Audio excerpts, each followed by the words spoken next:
গল্প শোনার আগে একটি অনুরোধ, প্লিজ ফ্যালনকে সাবস্ক্রাইব করে পাশে থাকা বেল আইকনটি অন করে দিন, যেন প্রতিটি গল্প সবার আগে পৌঁছে যায় আপনার কাছে।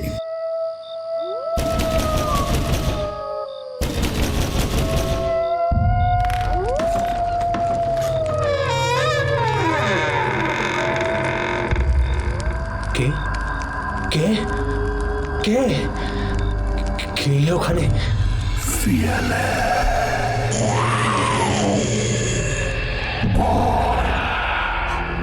যেখানে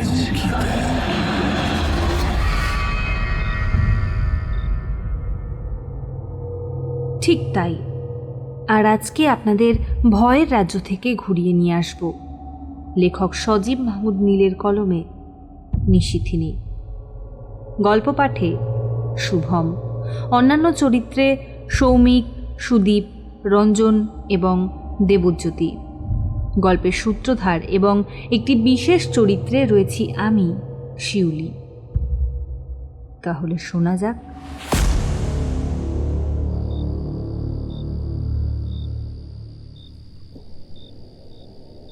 রাত্রি তখন ঠিক কটা তা বোঝার উপায় নেই। ঘরের মৃদু আলোটা ঘড়ির কাঁটা অবধি গিয়ে পৌঁছাচ্ছে না। হঠাৎই কপালে আলতো আবেদনময় শীতল ছোঁয়া পেতেই চোখ খুলল যতীন। ঘরের মৃদু লাইটের আলোয় দেখল মাথার ঠিক পাশে অতীব রূপসী এক নারী বসে আছে। পরনে সুতোটুকুও নেই। আবছা আলোয় শরীরের প্রতিটা বাঁক যেন আরো উজ্জ্বল, আরো স্পষ্ট হয়ে উঠেছে। যতীন ঘুমন্ত ক্লান্ত কণ্ঠে বলল, ও নিশি, আজ না হয় তুমি যাও, শরীরটা আজ বড়ই দুর্বল, উঠে বসার ক্ষমতাটুকুও পাচ্ছি না। যতীনের কথায় পাশে বসে থাকা নারী মূর্তিটার মাঝে বিন্দুমাত্র বিচলিতর ভাব প্রকাশ পেল না, বরং ঠোঁটের কোণে একটা হাসির ঝিলিক খেলে গেল। তারপর হাতটা মাথার চুলে আরো গভীরভাবে চালিয়ে দিতে দিতে বলল, তুমি কি সত্যি চাও আমি চলে যাই? সে কথা বলল ঠিকই, কিন্তু তবুও আগের থেকে আরো বেশি আলিঙ্গন করতে শুরু করল। তারপর নারী মূর্তিটা ধীরে ধীরে উঠে আসলো বিছানায়। প্রথমে সে যতীনের পাশে শুলো ঠিকই, তবে একটু পরেই মূর্তিটা যেন ছায়ার মতো উঠে গেল যতীনের চিত হয়ে থাকা শরীরের ওপর। যতীনের ক্ষমতা নেই এই আলিঙ্গনকে সে উপেক্ষা করে। এতদিন পারেনি, আর আজও পারল না। জড়িয়ে নিল বুকে আরো শক্ত করে।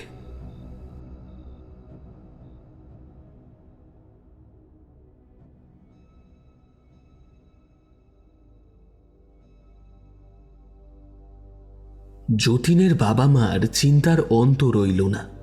ছেলের শরীর দিন দিন ভেঙে পড়ছে, মুখের দিকে তাকানো যায় না।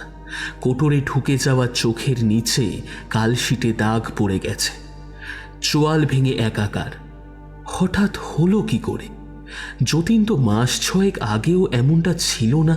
বাবা অনেক ডাক্তার কবিরাজ দেখালো ঠিকই, কিন্তু কাজের কাজ কিছুই হলো না।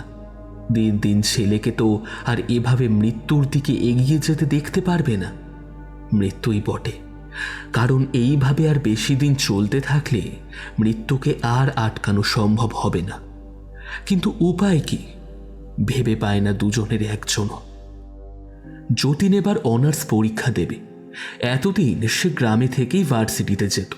গ্রাম থেকে ভার্সিটি খুব বেশি দূরে নয়। সকাল 7টায় একটা ট্রেন থামে, সেই ট্রেনে করে পরের স্টেশনে গেলেই স্টেশন ঘেঁষে ভার্সিটি। তারপর সারাদিন থেকে আবার বিকালের ট্রেনে ফেরা। তাছাড়া এখন তো আর প্রতিদিন ক্লাস হয় না, আর হলেও যাওয়াটা বাধ্যতামূলক নয়। তাই এমন করে ভার্সিটিতে যাওয়া আসা হয় ঠিকই, কিন্তু সামনে ফাইনাল পরীক্ষা, তাই ভার্সিটির হোস্টেলে কিংবা একটা মেসে থাকাটা আবশ্যক হয়ে পড়ল।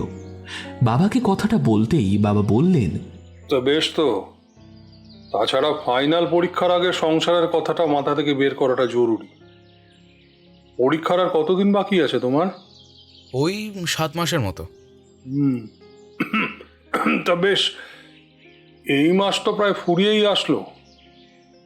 যদি তুমি একটা কাজ করো, সামনের মাসেই হোস্টেল কিংবা মেসে যাই পাও না কেন উঠে যাও। আমার যদিও বয়স হয়েছে, তবুও এই দিকটা আমি ঠিক সামলে নেব। তাছাড়া চিন্তার কোনো কারণ নেই, রঘু তো আছেই। বাজারে যতীনদের বিশাল আড়ত আছে। বাবার বয়স হয়ে যাওয়ার ফলে ওকেই সবটা সামলাতে হয়। তাছাড়া আর একটা মানুষ আছে এই কাজের জন্য, রঘুনাথ মিত্র। সম্পর্কে যতীনের চাচা বটে, কিন্তু ওটা নামমাত্র। তিনি যে সব সময় যতীনদের ক্ষতিটাই দেখতে চায় সেটা আর নতুন করে বলে দিতে হয় না। যতীন বোঝে, কিন্তু বাবাকে কিছু বলে না। তাছাড়া সে জানে যে বলে খুব একটা লাভ হবে না। কিন্তু এখন যখন বাবা বললেন যে রঘুনাথ আড়তে বসবে, তখন যতীন বলল, না বাবা, এখন আমি যাব না, আরও কিছুদিন যাক না, তারপর না হয় দেখা যাবে। ছেলের এমন কথা শুনে তিনি আর কিছুই বললেন না, কারণ তিনি জানেন ছেলে যাই করুক না কেন খারাপটা কখনোই করবে না। তারপর আরও 2 মাস কেটে গেল, আর থাকা গেল না। সেই ভোরে উঠে আড়তে বসে ফিরতে ফিরতে অনেক রাত হয়ে যায়। ক্লান্ত শরীরটা বিছানায় এলিয়ে দিতেই চোখে ঘুম এসে হানা দেয়। বইয়ের পাতা আর খোলা হয় না। এইদিকে পরীক্ষারও আর বেশি দেরি নেই, তাই এক প্রকার বাধ্য হয়েই যতীনকে মেসে উঠতে হলো। হস্টেলে একটা সিট ব্যবস্থা করা খুব একটা শক্ত কাজ ছিল না, কিন্তু তা হলেও তো এক রুমে 3-4 জন মিলে থাকতে হয়। তাতে করে পড়ায় পুরোপুরি মনোনিবেশ করা সম্ভব হবে না। তার চেয়ে মেসই ভালো। মেস বাড়িটা দোতলা। যতীন ছাদের কোণার ঘরটাতেই উঠল। ছাদে বেশি ছেলের যাতায়াত নেই, তাই পড়ার কোনো বাধা সৃষ্টি হবে না। তারপর 1 মাস কেটে গেল। সপ্তাহে 1-2 দিন ভার্সিটিতে যায়। তাছাড়া সবসময় বইয়েই মুখটা গুঁজে থাকে সে। ঘর থেকে খুব একটা বেরোনোর প্রয়োজন হয় না।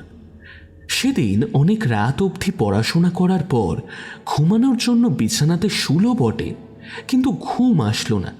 বেশ কিছুক্ষণ বিছানার এপাশ ওপাশ করেও যখন ঘুম এসে ধরা দিল না, তখন একটা সিগারেট ধরিয়ে ছাদে পায়চারি করতে শুরু করল। চাঁদের আলোয় ছাদটা ঝলমল করছে। ছাদে আসার আগে যতীন একবার ঘড়ির দিকে তাকিয়েছিল। রাত তখন 2:30 বাজে। ছাদটা খুব বেশি বড় না হলেও বেশ ভালোই বড়। চাঁদের আলোতে এক পাশ থেকে আরেক পাশ দেখাই যাচ্ছে না। হাঁটতে হাঁটতে একেবারে ছাদের শেষটায় গিয়ে পৌঁছায় যতীন। তারপর নিচের সরু রাস্তাটার দিকে তাকায়, আর তাকাতেই ভ্রু কুঁচকে যায়।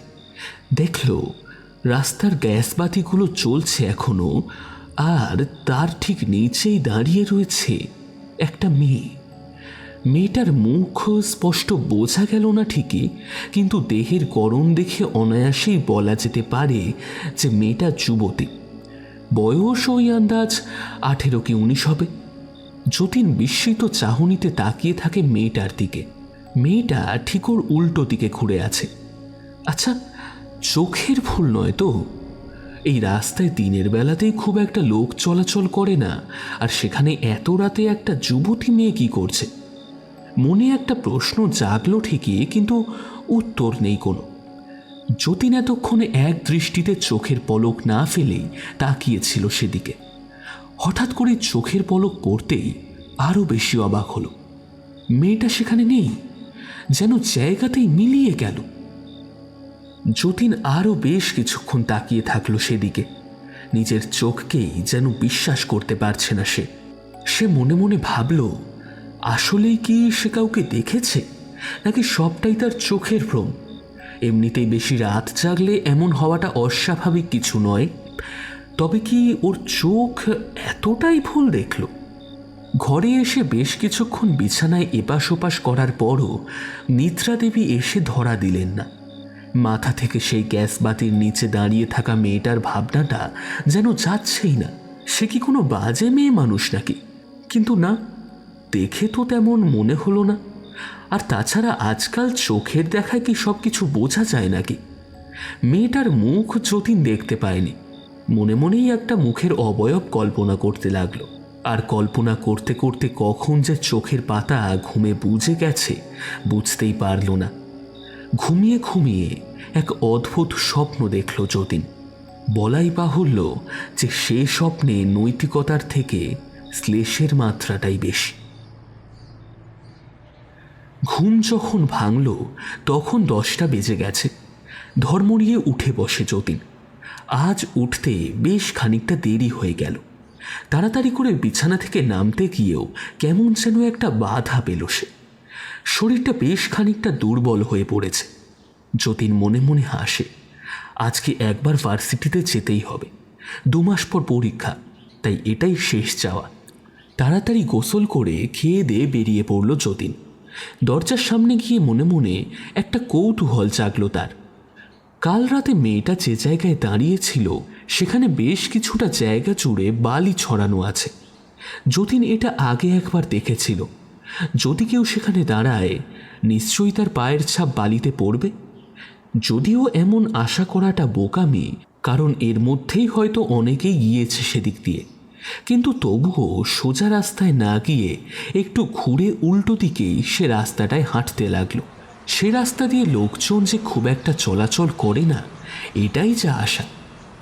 মিনিট 5 হাঁটতে হাঁটতে যতীন যখন পৌঁছালো সেই স্থানে, তখন দেখল, হ্যাঁ, এই তো এই পাতিটার নিচে দাঁড়িয়েছিল মেয়েটা। যতীন কিছুটা ঝুঁকে জায়গাটা ভালো করে পরীক্ষা করতে লাগলো। আর একটু পরেই তার চোখ জল করে উঠল। 2টো পায়ের ছাপ লক্ষ্য করা যাচ্ছে। খালি পায়ে কেউ একজন দাঁড়িয়েছিল এখানে, কিন্তু এটা যে কোনো মেয়ের পায়েরই ছাপ সেটা জোর দিয়ে বলা যায় না। কিন্তু তবুও মনে একটা স্বস্তি পায় যতীন। আর যাই হোক, এটা দেখে নিজেকে বোঝায় যে সে রাতে কোনো ভুল কিছু দেখেনি। কিন্তু পরক্ষণেই আরও একটা ভাবনা চেপে বসে মনে। তাহলে মেয়েটা হঠাৎ করে উধাও হয়ে গেল কোথায়? এই জায়গাটা তো বেশ ফাঁকা, কারোর পক্ষে এত তাড়াতাড়ি নিজেকে আড়াল করাটা একেবারে সম্ভব নয় যদি না সে।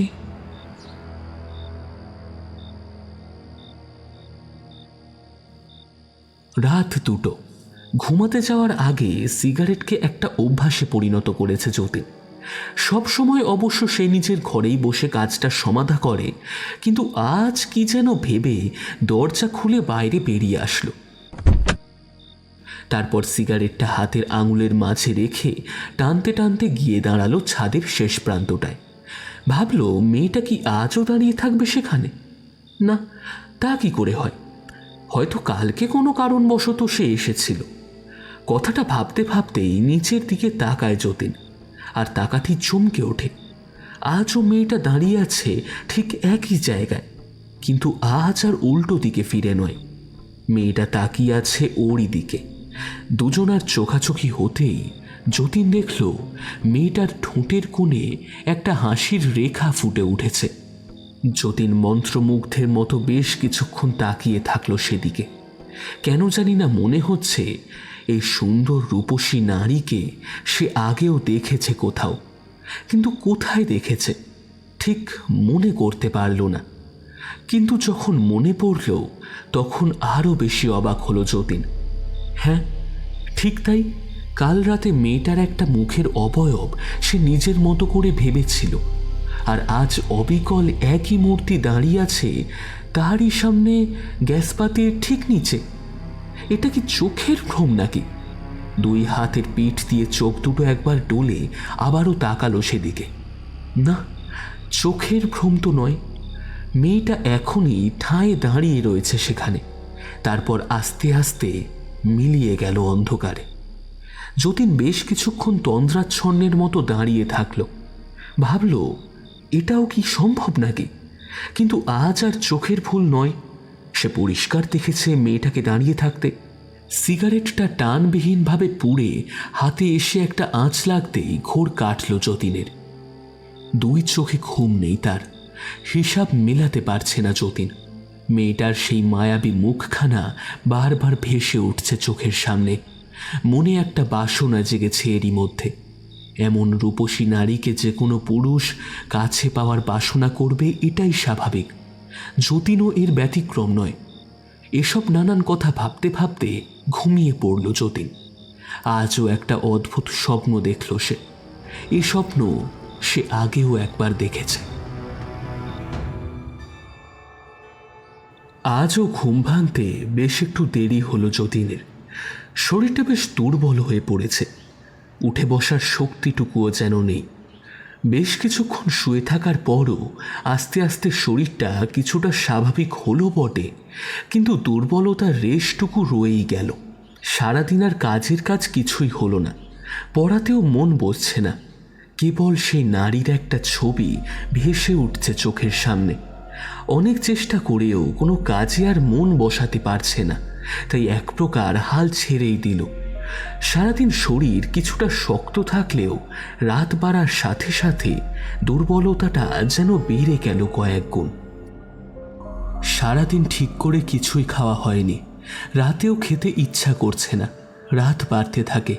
একটা সময় হাতঘড়িটা দুবার টিকটিক আওয়াজ করে জানান দিল রাত 2টো বাজে।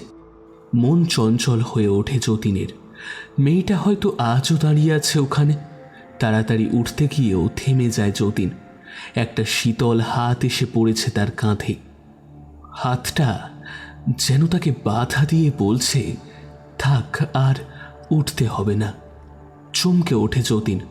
তারপর পাশে তাকাতেই বুকের রক্ত হিম হয়ে আসে ক্রমেই। একটা মেয়ে বসে আছে ওর মাথার কাছটায়। হ্যাঁ, সেই মেয়েটাই। শরীরে বস্ত্রের নাম মাত্র নেই। ঘরের আলোতে শরীরের প্রতিটা বাঁক আরও উজ্জ্বল আর আবেদনময়ী হয়ে উঠেছে। অবাক হয়ে মেয়েটার দিকে তাকিয়ে থাকে যতীন। মেয়েটার চোখে মুখে একটা হাসির রেখা খেলা করছে, তাতে বাসনা বাড়ে বই কমে না। যতীন মেয়েটার রূপে এতটাই বিভোর হয়ে রইল যে একবারের জন্যেও মনে প্রশ্ন জাগল না যে এই বন্ধ ঘরে সে এলো কিভাবে। তাছাড়া রাত 8টার আগেই মেসের দরজা বন্ধ হয়ে যায়। এইসবের কিছুই মাথায় আসলো না যতীনের। মেয়েটা পরম স্নেহের সাথে মাথায় হাত বুলিয়ে দিচ্ছে যতীনের। আয়েসে চোখ দুটো বন্ধ হয়ে আসে তার। দেহের রক্তকণিকা যেন ছুটছে, বিন্দু বিন্দু ঘাম এসে জমা হচ্ছে তার চেহারায়। আর তারপরে দেখতে দেখতে পুরো শরীরটা যেন ভিজে উঠল ঘামে। খুব ইচ্ছা করছিল জানলাটা একটু খুলে দিতে, তাতে কিছুটা বাতাস আসবে, কিন্তু তার আর দরকার হলো না। এরই মধ্যে মেয়েটা ছায়ার মতো উঠে এসেছে যতীনের চিত হয়ে থাকা শরীরের ওপর। কি যে একটা শীতল হাড় হিম করা শরীর, তা বলে বোঝানোর নয়। শরীরটা নিমেষেই শীতল থেকে আরও শীতলতর হয়ে উঠল। এইভাবে যে কতক্ষণ চলল তা জানা নেই, কিন্তু যতীন যখন হুঁশে ফিরল তখন দেখল মেয়েটা তখনও তার পাশে শুয়ে আছে। যতীন বলল, তুমি রোজ আসবে তো? তুমি কি সত্যি চাও? যতীন মুখে আর কোনো কথা বলে না, কেবল মাথা নাড়িয়ে বুঝিয়ে দেয়, হ্যাঁ, সে চায়। উত্তর পেয়ে মেয়েটা আবারও মৃদু হাসল, বলল, তাহলে আমি আসব। তোমাকে আমার থেকে কেউ আলাদা করতে পারবে না। যতীন আগেই খুব একটা ঘর থেকে বের হতো না, এখন তো আরোই বের হওয়া বন্ধ করে দিল। শরীরটা ভেঙে পড়ছে দিনে দিনে। উঠে বসার শক্তিটুকুও যেন হারিয়ে যাচ্ছে। আর পড়াশোনা, সেটা আর করে ওঠা হয় না। দিনের বেলা ঘুমিয়ে ঘুমিয়েই কাটে, আর রাতে সে আর বলে দিতে হয় না নতুন করে। মেয়েটা আসে, আবারও চলে যায়। কথা খুব একটা হয় না, কিন্তু কাজও থেমে থাকে না।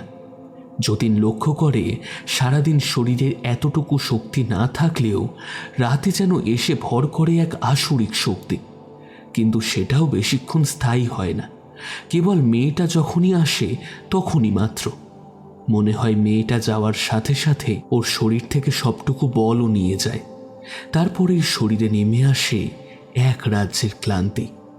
যতীন চায় মেয়েটা সব সময় তার কাছেই থাকুক, কিন্তু তার হয় না। সে আসে, তারপর নির্দিষ্ট একটা সময় থাকে, আবার চলে যায়। আর তারপরেই যতীন অপেক্ষার প্রহর গুনতে থাকে, কখন রাত এসে নামবে আর কখন তার প্রতীক্ষার অবসান ঘটবে। কখন আসবে সেই নিশিকন্যা, আর মাতিয়ে রাখবে পুরো সময়টা জুড়ে। দেখতে দেখতে আরও বেশ কয়েকটা দিন কেটে গেল। শরীর ভেঙে পড়েছে আরও অনেকখানি। যে জামাগুলো একটা আগে গায়ে দিলে শরীরের সাথে এঁটে বসত, সেগুলোই এখন যেন 2 সাইজ বড়। ঘরের বড় আয়নার সামনে দাঁড়াতে আজকাল বড্ড ভয় হয় যতীনের। নিজের শরীর দেখে নিজেরই ভয় হয়। চিন্তা শক্তি কমতে শুরু করেছে। তবুও সেই ক্ষুদ্র চিন্তাতেই যতীন ভাবে, আর যাই হোক এই নারীর সঙ্গ তাকে ছাড়তে হবে। সেই নারীর সংস্পর্শে এসে কিছুটা সময়ের জন্য উন্মাদনা সৃষ্টি করলেও এটা যে তাকে দিন দিন মৃত্যুর দিকে নিয়ে যাচ্ছে তা বুঝতে আর বাকি থাকে না যতীনের। এই কথা সে চিন্তা করে ঠিকই, কিন্তু কোনো উপায় খুঁজে পায় না। মনে হয় অল্প সময়ের এই উন্মাদনার জন্য সে হাসি মুখে বরণ করতে পারে মৃত্যুকে। কেন জানি মনে হয় এ সঙ্গ সে ছাড়তে পারবে না। মেয়েটা মিশে গেছে রন্ধ্রে রন্ধ্রে, এমন একটা মায়ায় যার থেকে বেরিয়ে আসা যতটা কঠিন, তার থেকে মৃত্যুই শ্রেয়। একদিকে মেসের ছেলেদের ভেতরে প্রায়ই কথা হয় এই বিষয়ে। যতীন দিনের বেলা খুব একটা বেরোয় না, দুপুরে খেতে বেরোয়, আর তখনই কারণ না কারণ নজরে পড়ে। তার এমন শরীরের হাল দেখে সবাই নানা রকম মন্তব্য করতে থাকে, কিন্তু কেউই সাহস করে কিছু বলতে পারে না। পরে কি না কি ভেবে বসে, তাছাড়া যতীন রাগও তো করতে পারে। কিন্তু তবুও এমন করে চোখের সামনে একটা ছেলেকে তিলে তিলে মৃত্যুর দিকে এগিয়ে যাওয়াটাও তো দেখা যায় না। মেসে ওঠার সময় বর্ডারের একটা ঠিকানা রাখে মেস মালিক। সেখানে গিয়েই ঠিকানা নিয়ে যতীনের বাবাকে একটা চিঠি লেখালো কয়েকজন মিলে মেস মালিককে দিয়ে। চিঠিতে খুব বেশি কথা লেখা নেই, কয়েকটা লাইনের একটা চিঠি, যার সারমর্ম এই দাঁড়ায়, যত তাড়াতাড়ি সম্ভব ছেলেকে এখান থেকে নিয়ে যাওয়া হোক, নইলে তার প্রাণহানির সম্ভাবনা রয়েছে। গভীর রাত, ক্লান্ত শরীরটা নিয়ে আধশোয়া হয়ে শুয়ে আছে যতীন। চোখটা বোঝা, হয়তো ঘুমিয়ে পড়েছে ওইভাবে। রাতটা আরেকটু বাড়তেই একটা নারী মূর্তি এসে প্রবেশ করল ঘরে। তারপর আস্তে আস্তে এগিয়ে আসলো আধশোয়া অবস্থায় থাকা ঘুমন্ত যতীনের দিকে। তারপর পাশে এসে বসল নারী মূর্তি। একটা হাত বুলিয়ে দিল যতীনের পুরো শরীরে। সেই সাথে একটা কুটিল হাসির রেখা ফুটে উঠল তার ঠোঁটের কোণে।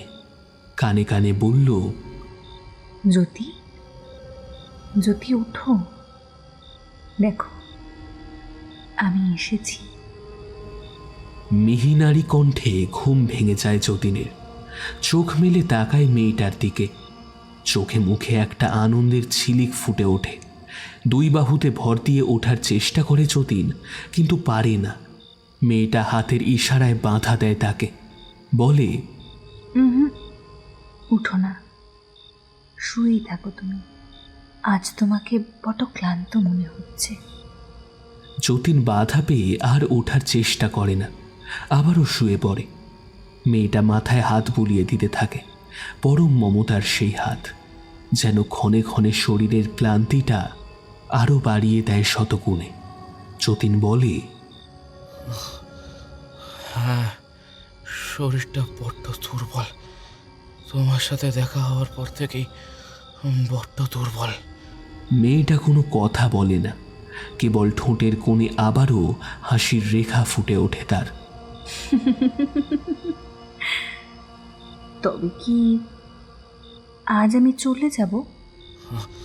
না না, থাকো, আজ তোমার গল্প শুনব। তোমাকে তো আমি চিনি না, কখনো জানতেও চাইনি। যতীনের এমন কথায় চঞ্চল হয়ে ওঠে মেয়েটির চোখ, যেন নিজেকে আরও খানিকটা সাবধান করে নেয়। তারপর বলে, এতদিনেও কিচ্ছু বোঝনি আমি কে? তুমি যে মানবী নও তা আমি বুঝেছি। তাহলে আর কি জানতে চাও? তোমার নাম কি? কিছুই তো জানি না আমি। নাম? আমার তো কোনো নাম নেই। তা তুমি একটা নাম দাও না আমার। এই কথা শুনে কিছুক্ষণ ভাবে যতীন, তারপর বলে, তুমি তো দিনে আসো না, কেবল রাতের অন্ধকারে আসো। নিজেকে আমার কাছে সঁপে দাও। তুমি তো নিশিথিনী, তাই তোমাকে না হয় আমি নিশি বলেই ডাকবো। পছন্দ হয়েছে তোমার? মেয়েটা যতীনের কথা শুনে খিলখিল করে হেসে ওঠে। তারপর হাসতে হাসতে বলে, নিশি, বাহ, দারুণ নাম তো। কথাটা বলতে বলতেই একটা গভীর চুম্বন করে যতীনের ঠোঁটে। শীতল ঠোঁটের ছোঁয়ায় কেঁপে ওঠে যতীন। দেখে মেয়েটা এরই মধ্যে শুয়ে পড়েছে ওর পাশে। পরনে একটাও বস্ত্র নেই। তারপর আরও বেশ কিছুক্ষণ রসালাপ চলল দুজনের মধ্যে। তার বর্ণনা করতে হয় না, কারণ তাতে হাস্যরসের থেকে অধিক মাত্রায় যুক্ত হয়েছে শ্লেষ। তারপর মেয়েটা আস্তে আস্তে ছায়ার মতো উঠে আসে যতীনের দেহের ওপর। শরীরে যেন একটা আসরিক শক্তি ফিরে পায় যতীন।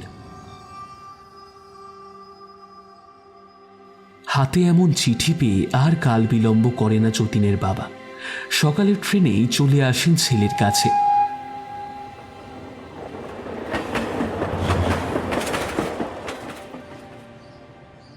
আর এসে যা দেখলেন তাতে তিনি আঁতকেই উঠলেন।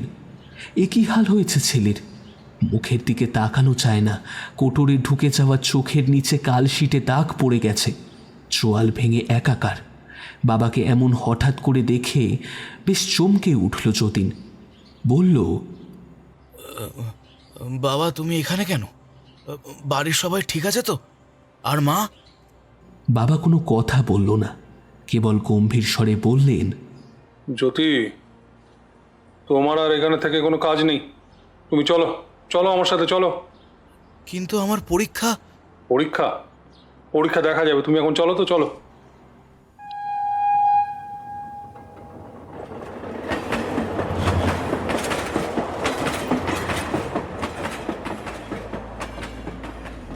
পরের ট্রেনেই ছেলেকে নিয়ে গ্রামে ফিরলেন মোহন মিত্র। ছেলের রূপ দেখে মা তো কেঁদে একাকার। ঠিক হলো আজই ডাক্তারের কাছে নিতে হবে, কারণ ছেলের যা অবস্থা তাতে কাল বিলম্ব করা যাবে না। কিন্তু ভালো ডাক্তার এখন পাওয়া যাবে কোথায়? শহরের ডাক্তারের উপর ভরসা নেই। ঠিক হলো কবিরাজকে দেখানো হবে, কারণ যতীনের শরীরের যে হাল হয়েছে ডাক্তার কিছু করতে পারবে বলে তো মনে হয় না। অনেক ভেবেচিন্তে ঠিক হলো কাল সকালে এর একটা ব্যবস্থা করা যাবে।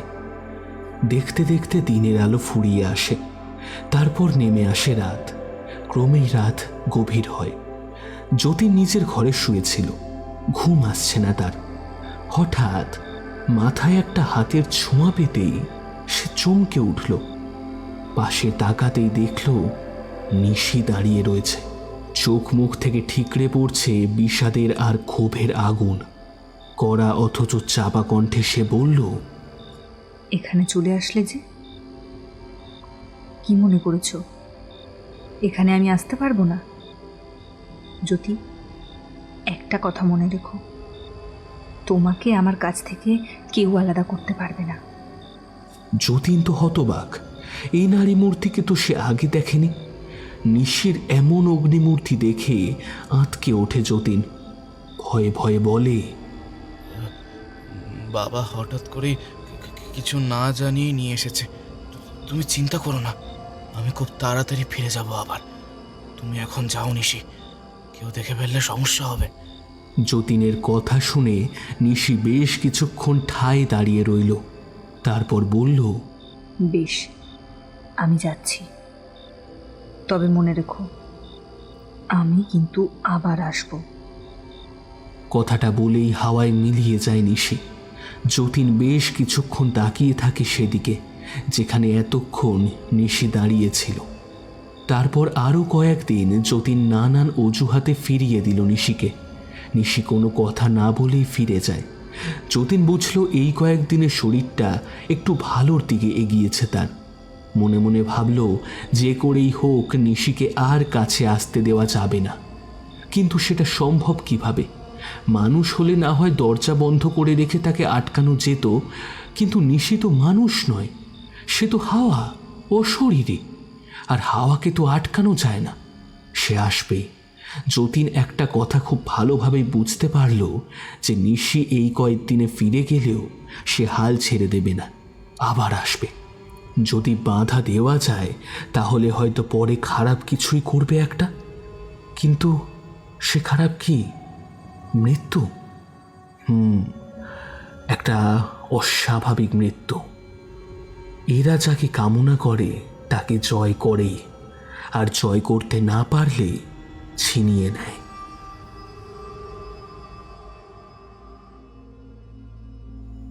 এমন করে আরও দুদিন কেটে গেল।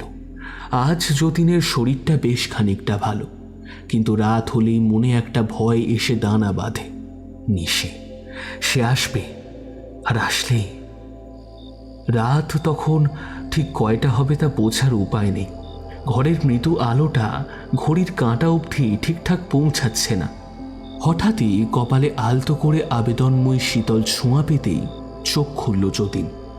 ঘরে মৃদু লাইটের আলোয় দেখল মাথার ঠিক পাশে অতি রূপসী এক নারী বসে রয়েছে। পরনে সুতোটুকুও নেই।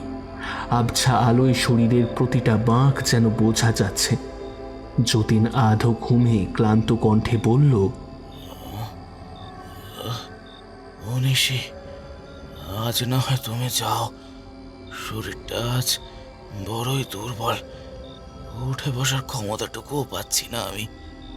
এতদিনে যতীনের এই কথা শুনে প্রতিবারই ফিরে গেছে নিশি, কিন্তু আজ যতীনের এ কথায় পাশে বসা নারী মূর্তিটা বিন্দুমাত্র বিচলিত হলো না, বরং ঠোঁটের কোণে একটা হাসির ঝিলিক খেলে গেল তার।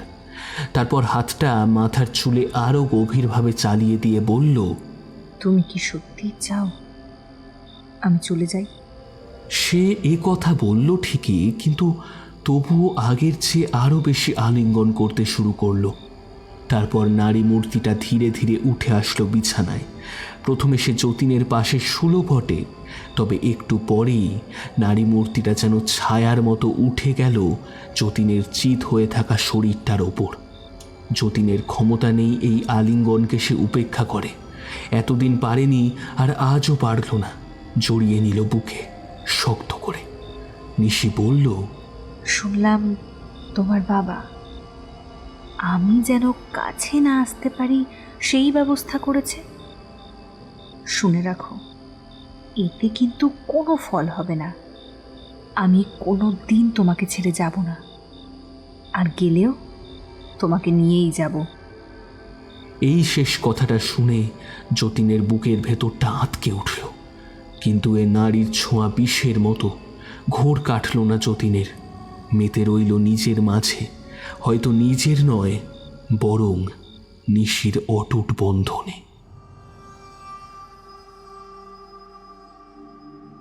এইদিকে মোহন মিত্র বেশ কিছু কবিরাজকে ডেকে এনেও কোনো কুল কিনারা করতে পারল না। মাঝখানে ছেলের শরীরটা কিছুটা ভালো হয়েছিল ঠিকই, কিন্তু আবার ভেঙে পড়েছে। মা যতীনের দিকে তাকাতে পারে না, তাকালেও কিছু বলে না, কেবল আঁচলে চোখ মোছে। মায়ের মন তো বড়ই কোমল। একদিন হঠাৎ করেই একটা আধ বয়সী লোক বাড়িতে আসলো। সময়টা দুপুরের, তাই যতীনের বাবাও বাড়িতেই ছিলেন। মোহন মিত্র অপরিচিত লোকটাকে দেখে বললেন, কে আপনি? আপনাকে তো ঠিক চিনতে পারলাম না। আমাকে চিনবেন না, কিন্তু আমি এটা জানি যে আপনার ছেলে এখন মৃত্যুর কিনারায় দাঁড়িয়ে আছে।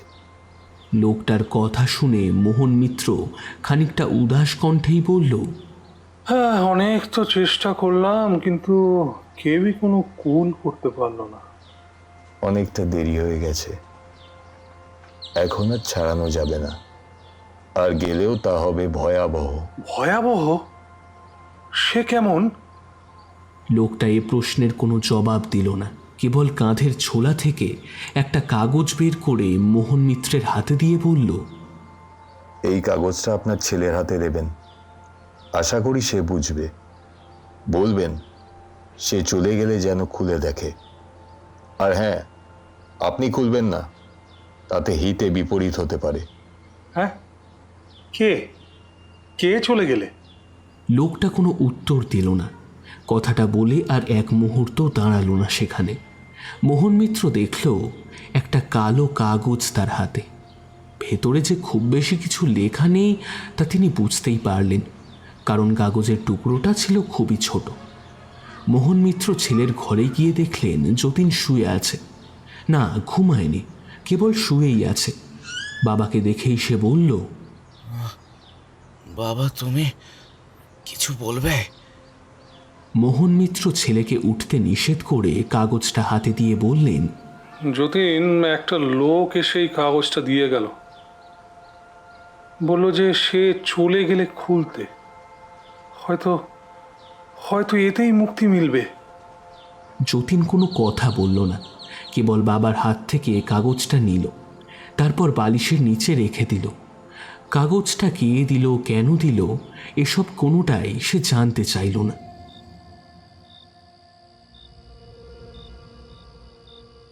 রাত বেড়েছে। নিশি বসে আছে পাশে, চোখে মুখে একটা হাসির ঝিলিক খেলে যাচ্ছে তার। এই হাসি কোনো সাধারণ হাসির মতো নয়, বরং বিজয়ীর হাসি, প্রাপ্তির হাসি, সাথে তৃপ্তিরও। সে বলল,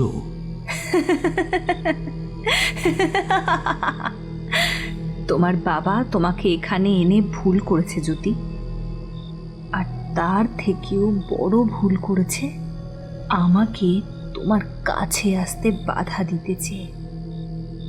সেটা তোমার বাবা কখনোই পারবে না। তুমি শুধু আমার, আর আমারই থাকবে। যতীন এ কথার প্রত্যুত্তরে কোনো কথা বলল না, কেবল মন্ত্রমুগ্ধের মতো হয়ে শুনে গেল। মনে একটাই আশা, নিশি চলে গেলেই কাগজটা খুলে দেখবে। বাবা বলেছে এতে নাকি মুক্তি মিলবে, আর যতীন তাই চায়। মুক্তির স্বাদ পেতে চায় যতীন খুব তাড়াতাড়ি। নিশির নগ্ন শরীরটাকে ক্রমশই এগিয়ে আসতে দেখে তার দিকে, আর তারপরেই যেন সব হিতাহিত জ্ঞান ভুলে যায় যতীন। যে কিনা একটু আগেই এই নারীর হাত থেকে মুক্তি পেতে চাইল প্রাণপণে, এখন সেই জড়িয়ে নিয়েছে নিশিকে একেবারে নিজের করে। মনে হতে লাগলো নিশি ছাড়া এ জীবন তার বৃথাই। নিশির শরীরটা আস্তে আস্তে ছায়ার মতো মিশে যেতে থাকে যতীনের মাঝে। দম বন্ধ করে আসে ওর, যেন কেউ গলাটা চেপে ধরে রেখেছে। প্রাণপণে নিজেকে ছাড়ানোর চেষ্টা করল যতীন, কিন্তু এই দুর্বল শরীর নিয়ে আর পেরে উঠতে পারে না। যতীন যতই নিজেকে ছাড়িয়ে নিতে চায়, ততই যেন নিশি চেপে বসে ওর শরীরে। শেষ পর্যন্ত হাল ছেড়ে দেয় যতীন। নিশির মুখে একটা হাসি ফুটে ওঠে। এ হাসি তৃপ্তির, এ হাসি কাউকে কাছে পাওয়ার হাসি, সারা জীবনের মতো করে পাওয়ার।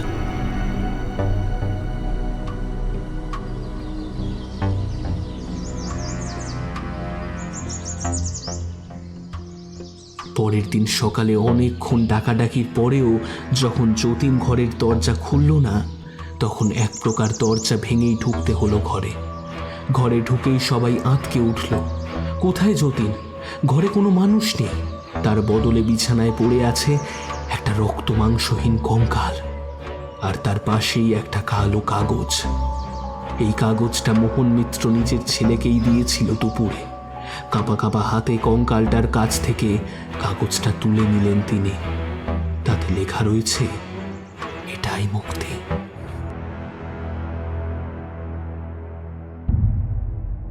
শেষ হলো আমাদের আজকের নিবেদন। আগামী সপ্তাহে আমরা ফিরে আসব আরও একটি নতুন গল্প নিয়ে। ততদিন সুস্থ থাকুন, আর হ্যাঁ, ফেয়ারল্যান্ডকে সাবস্ক্রাইব করতে একদম ভুলবেন না। শুভরাত্রি।